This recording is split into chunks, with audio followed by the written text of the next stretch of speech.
आपका नाम लिए बगैर वो भ्रष्टाचार के भी तमाम सारे आरोप लगाते हैं। तो इस पर आपकी क्या प्रतिक्रिया होती है? किस तरीके से देखते हैं इस पूरी राजनीति को? मैं आपको निवेदन करना चाहता हूं, किरोड़लाल मीणा साहब ने 26 अक्टूबर को मेरे यहाँ ईडी की रेड करवाई थी और मेरे पे आरोप लगाया कि मैंने रीट का पेपर चोरी हुआ है। मैं बहुत ईमानदारी से गुरु महाराज को साक्षी मानकर यह कहना चाहता हूं, मुझे तो जब पता लगा कि ईडी की रेड रीट के पेपर के चक्कर में मेरे यहां हुई है, जब मुझे पता लगा कि REET भी कोई चीज होती है। नहीं तो मैं तो रीट के परीक्षा के बारे में ही नहीं जानता था कि ये रीट होती क्या है और इसका संबंध किससे है और इससे परीक्षा पास करने से बाद किस पद पर पदस्थापित होता है, मुझे जानकारी नहीं थी। ईडी ने पूरी जानकारी कर ली, है ना। जानकारी करने के बाद अब मैं समझता हूं कि लगभग 2 साल जैसे हो गए, ईडी को कुछ नहीं मिला। मिलता तो तब ना जब ओम प्रकाश शुक्ला गलती करता। मैं बहुत ईमानदारी के साथ ये कहना चाहता हूं, सारी फाइलें अब किरोड़लाल जी के पास है, पूरा राजतंत्र उनके पास है, सरकार तंत्र उनके पास है, फाइल उनकी, अधिकारी उनकी, सब कुछ उनका, जांच उनके पास। आप अगर आप में ताकत है, ओम प्रकाश शुक्ला ने भ्रष्टाचार किया है, तो आपको कसम है भगवान की, उस मीन भगवान की कसम है जिसके वंशज हैं हम, आप जांच कराइए ओम प्रकाश शुक्ला पर, आरोप को प्रूव करिए, अन्यथा आप आरोप लगाना छोड़ दीजिए। हम लगाएंगे आरोप आप पर, आपने गलत काम किया है। एक आदमी विधानसभा क्षेत्र में कोई ऐसा लिया है कि इस आदमी से भ्रष्टाचार किया ओम प्रकाश शुक्ला ने, हम राजनीति छोड़ देंगे, हमें जरूरत नहीं है राजनीति की। हम भरपेट खाना खाया है हमने, भूखे नहीं है, इनके भतीजों की तरह भूखे नहीं है जो खर्चा होना है 15 लाख का और 73 लाख रुपए का टेंडर लगा रहे हो नाले सफाई का। इस तरह से हम लोग भूखे नहीं है। आप ईडी से जांच करा लो, सेल टैक्स से जांच करा लो, इनकम टैक्स से जांच करा लो, जहां मर्जी जांच कराइए ना। अगर हमने गलत काम किया है तो हमें जेल भेजिए। लेकिन हम आप पर जो आरोप लगाते हैं, ईडी ने जांच करने के बाद एक तरह से क्लीन चिट सा दे दिया और ईडी के पास कोई ऐसी दस्तावेज नहीं जिसमें ओम प्रकाश शुक्ला को आरोपी बना सके। लेकिन जिस तरह से चाहे कितने भी राजनेता हैं उनको दबाने का काम किया। अब मैं एकमात्र व्यक्ति हूं जो किरोड़लाल जी के खिलाफ उनके गलत कामों का विरोध करता हूं। नहीं तो लोग डरते हैं, अपना मुंह छिपाते हैं, दुम दबाकर भागते हैं कि कहीं हमको समेट ना ले। अरे यार भाई, जब आप सही हो किस लिए डरने का। और किरोड़लाल जी भी समाज के पीछे ही हुए हैं, पूर्व से पश्चिम, उत्तर से दक्षिण, जब पूरा मीणा समाज उनके साथ हुआ तब जाकर के उनको आज यहां पहुंचे। आप कभी कभार देखना कि किरोड़लाल जी के पास इतना भीड़ तंत्र होने के बाद आज मिला क्या है, उनको प्राप्त क्या किया है उन्होंने। आज पहले जब मिले तो पिछली बार खाद्य मंत्री रहे थे, कुछ भी नहीं, जिसमें 500 आदमी का कर्मचारी स्टाफ होगा। इस बार कृषि और ग्रामीण विकास में जिसमें 1000 आदमी का स्टाफ होगा। आपको मिला क्या है 45 साल की राजनीति में। आपको मुख्यमंत्री होना चाहिए था। आपको इन कारणों को देखना चाहिए कि आप मुख्यमंत्री क्यों नहीं बने। क्यों? क्योंकि उन्होंने सबके साथ, चाहे ब्राह्मण हो, चाहे बनिया हो, चाहे बैरवा हो, चाहे जाटा हो, चाहे राजपूत हो, चाहे नाई हो, चाहे तो धोबी हो, चाहे कुमार हो, सब सारे समाजों के साथ उन्होंने धोखा किया है। अब आज हमारे महुआ में सैनी समाज को उनका भतीजा कहता है कि मैं एक बड़े छात्रावास के लिए जमीन दिलवा दूंगा। भाई साहब, सामाजिक दृष्टि से चरागाह जमीन को किसी को आवंटन करने का अधिकार नहीं है। सुप्रीम कोर्ट की गाइडलाइन है, तो क्यों आप दगा कर रहे हो उनके साथ। आप प्रजापति समाज से आपने कहा कि मैं छात्रावास के लिए 4 बीघा जमीन दिलवा दूंगा, क्यों धोखा कर रहे हो उनके साथ। इसका मतलब किरोड़लाल जी पे, चाहे राजनीतिक हो, चाहे गैर राजनीतिक हो, चाहे व्यापारिक हो, चाहे सामाजिक हो, सब लोगों का विश्वास उठ चुका है। जिसके कारण जब यह मुख्यमंत्री का चयन होने की बात थी, तब दिल्ली से उनके पास कहा कि तुम मुख्यमंत्री की बात कर रहे हो, कितने एमएलए तुम्हारे पास हैं। जब किरोड़लाल जी ने पीछे मुड़ के देखा तो कोई एक एमएलए भी उनके साथ नहीं था, क्योंकि वो सबके साथ दगा करते हैं। क्योंकि चर्चा आरोपों पर हो रही है, इसलिए मेरा सवाल ये है कि आप भी आरोप कम नहीं लगाते हैं। आपका अभी हाल फिलहाल का आरोप है कि गवर्नमेंट डिस्पेंसरी में 6000 कट्टों को लेकर, तो उस पर आपकी क्या प्रतिक्रिया है? मैंने ये निवेदन किया था किरोड़लाल मीणा साहब से, मेरा आग्रह ये था कि आप बीकानेर, बांदर सिंदरी, किशनगढ़, अजमेर, जैसलमेर, बाड़मेर, वहां आप बड़ी बड़ी रेट डाल रहे हो। अच्छी बात है, किसान हित में काम करना चाहिए, लेकिन जो व्यापारी गलत नहीं है उसके खिलाफ भी कार्रवाई नहीं होनी चाहिए। जो व्यापारी गलत है उसके खिलाफ कार्रवाई होनी चाहिए। मेरा सीधा फंडा है, गलत का गलत कहूंगा, सही को सही कहूंगा। किरोड़लाल जी कहते हैं कि खाद की कालाबाजारी हो रही है। उनकी विधानसभा क्षेत्र महुआ उनका गृह क्षेत्र है, जहां के वो रहने वाले हैं। उनका भतीजा, जिसने उनके भतीजे छोटे तीसरे नंबर के भतीजे की बेटी का नाम है अपर्णा। अपर्णा खाद बीज भंडार एवं किसान सेवा केंद्र खोरा मुल्ला, जिसका नया नाम है मनोहरपुर। इन्होंने मनोहरपुर नाम बदलते समय भी गांव के लोगों को नहीं पूछा कि नाम बदलना चाहिए कि नहीं बदलना चाहिए। गांव के लोगों की भावना आहत हुई है और नाम बदल करके वहां अपर्णा खाद बीज भंडार खोल दिया। अक्टूबर 2024 से लगाकर अब तक जो डीएपी का कट्टा है खाद का, वो 1350 जिसकी एमआरपी है, यानी 1350 रुपए का वो कट्टा बेचना चाहिए अधिकतम मूल्य। ये इनका भतीजा 1700 रुपए में बेच रहा है, जिसका मैं एविडेंस आपको दूंगा। और एविडेंस क्या है कि उनके फोन पे दो चीजें होती हैं। एक आईपी एड्रेस होता है, जब भी अपन कोई भी फोन पे करेंगे तो उसका एक आईपी एड्रेस जनरेट होता है। उसका एक पूरा का पूरा उसका एक कोड होता है, उस कोड से आईपी एड्रेस जनरेट होता है। इनके भतीजे पर 1350 कट्टे का 1700 रुपए पेमेंट हुआ है 16 अक्टूबर 2024 को। उसके बाद 2 कट्टों का 3400 रुपए पेमेंट हुआ है।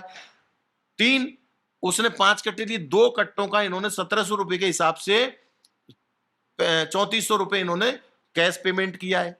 उसके पास कैश नहीं होने की वजह से उसको फोन पेमेंट करना पड़ा, नहीं तो अब जांच कौन करे? अगर कृषि मंत्री जी का भतीजा करप्ट कर रहा है, कालाबाजारी कर रहा है, तो जांच कौन करे?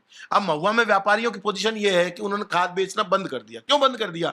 इनके लोग जाकर के उनको धमकाते हैं कि सेठ जी अगर ब्लैक कर दिया तो कल रेड हो जाएगी, किरोड़लाल जी कल रेड डलवा देंगे। व्यापारी सहमे हुए हैं, डरे हुए हैं।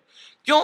क्योंकि कृषि मंत्री जी वहीं के हैं। और जब उनका भतीजा 1350 कट्टे को और 1700 में बेच रहा है, मेरे पास जीपीएस फोटोज हैं, वीडियोज हैं, और डिस्पेंसरी में इन्होंने खाद के कट्टे भर रखे हैं।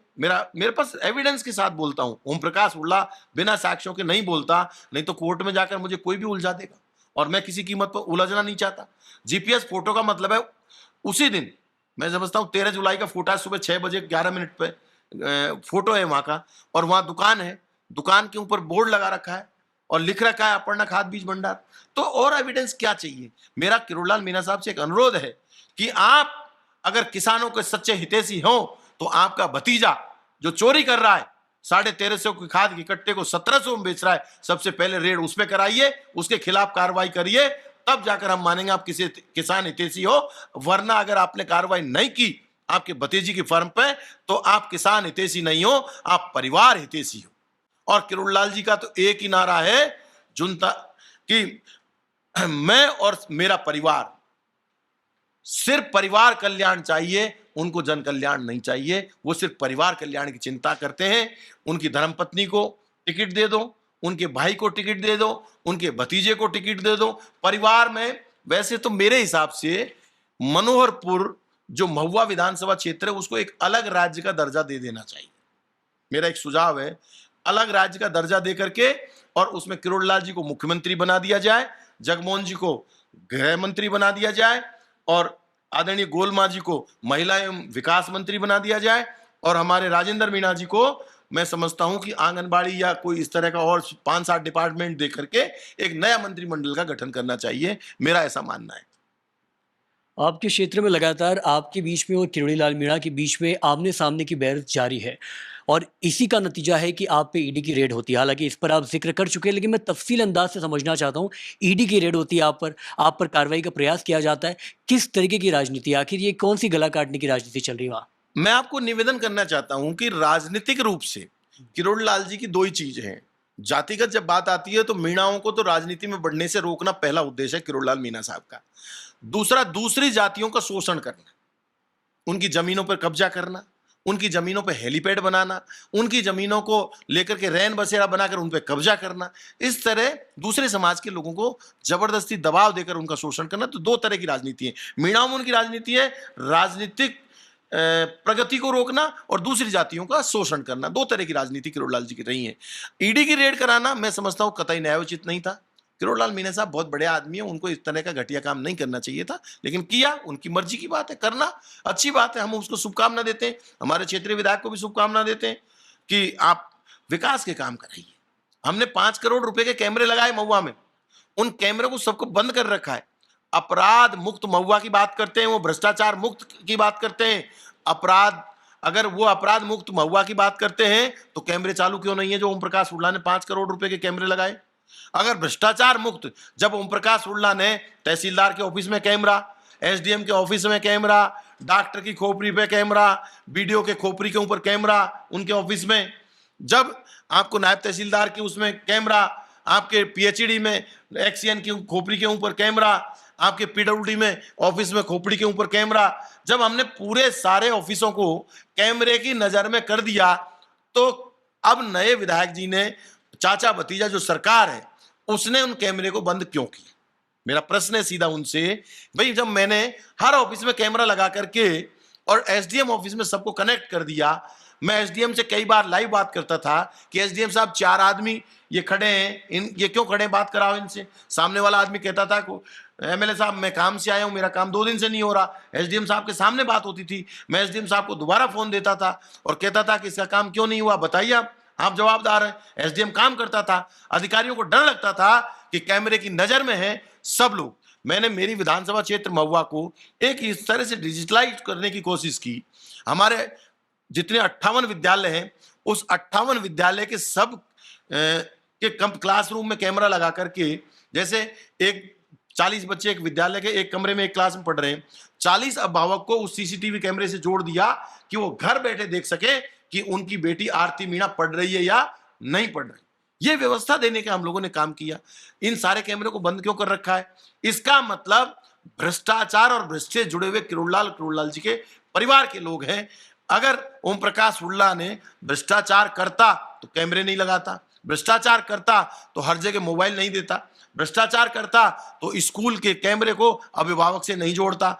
और भ्रष्टाचार की बात है तो मैं तो बहुत ईमानदारी से किरोड़लाल जी से निवेदन करना चाहता हूं कि वो जांच कराएं और जांच करा करके दूध का दूध और पानी का पानी करें। मेरा तो सीधा विनम्रता से चैलेंज है उनको कि अगर हमने भ्रष्टाचार किया तो आप साबित करो। हमने 4 मुकदमे इनके अधिकारियों के खिलाफ एसीडी में दर्ज करा दिए। किरोड़लाल जी और उनका भतीजा, चाचा भतीजा सरकार ने महुआ के अधिशासी अधिकारी पर 435 फर्जी प्रमाण पत्र अनुभव के सफाई गवर्ती में बनवा लिए, एसीडी में मुकदमा दर्ज हो गया। अब जांच होगी। अब जांच बात करते हैं, सचिन पायलट साहब के कबाड़ों की जांच करेंगे। अरे सचिन पायलट तो ईमानदार व्यक्ति है, परिवारवाद नहीं है उनके अंदर, और सचिन पायलट कम बोलता है, अच्छा बोलता है। लेकिन मैं आपको निवेदन करना चाहता हूं, कबाड़ों की जांच तो किरोड़लाल जी की होगी जब ये मंत्री पद से हटेंगे, तब जाकर। आज सरकार को नीचा दिखाने की काम कर रहे हैं। कर क्या रहे हैं आखिर? समझ में नहीं आता कि उनकी किस तरह की रणनीति है। लेकिन इतना जरूर कहना चाहता हूं कि भजनलाल शर्मा जी मुख्यमंत्री हम सबके लिए सूट है और वो मेरे हिसाब से बढ़िया अच्छा काम कर रहे हैं। उनको भी मैं शुभकामना देता हूं और आने वाला भविष्य भी उनका सुनहरा है और ये चीजें आगे बढ़ती रहेंगी। एक आखिरी सवाल मैं करना चाहता हूँ क्योंकि इंटरव्यू की जो अवधि है वो भी काफ़ी ज़्यादा लंबी चलेगी। सवाल मीणा समाज से जुड़ा हुआ है, क्योंकि आप नरेश मीणा का खुल्ला समर्थन कर रहे हैं और उतना ही खुलकर किरोड़ीलाल मीणा का विरोध भी कर रहे हैं। तो आपको क्या लगता है कि मीणा समाज का नेतृत्व की अगर बात करें तो क्या नरेश मीणा ज़्यादा काबिल है किरोड़ीलाल मीणा के कंपेरेटिव? मैं आपको निवेदन कर रहा हूं, मीणा समाज का नेतृत्व वो व्यक्ति कर सकता है जो पूरे समाज को लेकर के एक साथ चले। जब सामाजिक दृष्टि से पूरे 2013 के चुनाव में पूर्व से पश्चिम, उत्तर से दक्षिण सारे मीणा समाज ने मिलकर किरोड़लाल जी को अपना नेता मान लिया था, तब जाकर उनकी 4 सीटें आई थी। कई सीटों पे दूसरे नंबर पर रहे, लेकिन वो जो मीणा समाज ने इनको आशीर्वाद दिया था, उस आशीर्वाद का इन्होंने एहसान नहीं माना, शुक्रगुजार नहीं रहे वो, जिसके कारण आज मीणा समाज में भी किरोड़लाल जी की जमीन खिसकती नजर आ रही है। रहा सवाल नेतृत्व का, तो अपने अपने क्षेत्र, अपनी अपनी विधानसभा क्षेत्र, अपने अपने जिले का अपने आप एमपी अपनी लोकसभा का नेतृत्व करता है, विधानसभा का विधायक नेतृत्व करता है, हारा हुआ विधायक अपने समाज का, अपने लोगों का नेतृत्व करता है। लेकिन मैं आपको निवेदन करना चाहता हूं कि अब समय बहुत निकल गया और किरोड़लाल जी को जो गलतियां नहीं करनी चाहिए थी वो गलतियां की, जिनके कारण उनको मुख्यमंत्री बनने से रुका। उसके जिम्मेदार किरोड़लाल जी हैं और कोई जिम्मेदार नहीं है। बहुत बहुत शुक्रिया हुडला जी, हमारे साथ पंजाब केसरी राजस्थान से जुड़ के तमाम सारे मुद्दों पर बात करने के लिए। ये जो पूरा साक्षात्कार था, ये ना सिर्फ आरोप प्रत्यारोप पर बेस्ड था, बल्कि कई सारे तार्किक जवाब भी हमको सुनने को मिले। हमने समझा कि इस तरीके से राजस्थान की राजनीति में जो तीसरा मोर्चा है वो कितना प्रबल है। इसके साथ ही साथ ऐसे शख्सियत जो इस वक्त केंद्र की राजनीति में, प्रदेश की राजनीति में एकदम सक्रिय भूमिका में है, उन पर भी तमाम सारे आरोप हुडला जी द्वारा लगाए गए हैं। और पंजाब केसरी राजस्थान लगातार इस पूरे मुद्दे पर तफसील से साक्षात्कार कर रहा है, समझने का प्रयास कर रहा है कि इन तमाम मुद्दों पे जो प्रभाव पड़ेगा जनता पर, वो कितना गहरा होगा, कितना संजीदा होगा। और इन तमाम सारी कहानियों को आप तक कैमरे के जरिए, तस्वीरों के जरिए और ऐसे दिग्गज चेहरों के जरिए आप तक पेश करने का प्रयास कर रहा है। बाकी देखते रहिए पंजाब केसरी राजस्थान। नमस्कार।